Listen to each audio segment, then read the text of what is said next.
నమస్తే రైతులారా, నేను మీ smart Nagaraja agriculture lakhs. రైతన్నులారా, Chittoor జిల్లా బైరెడ్డిపల్లి మండలంలో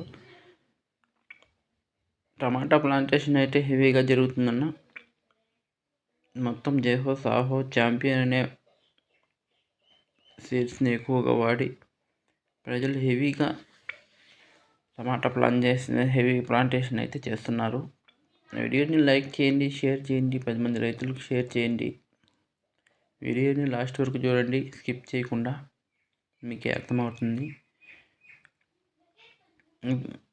బైరెడ్డిపల్లి ఏరియాలో ప్లాంటేషన్ అయితే దాదాపు కొన్ని హెక్టార్స్లో అయితే ఉందన్న. మీ సైడ్ ఎలా ఉందో కామెంట్ రూపంలో తెలియజేయండి. వీడియోని లాస్ట్ వరకు చూడండి, స్కిప్ చేయకుండా. వీడియోని లైక్ చేయండి, షేర్ చేయండి, 10 మంది రైతులకి తెలియపరచండి. హెవీ ప్లాంటేషన్ అయితే ఉందన్న.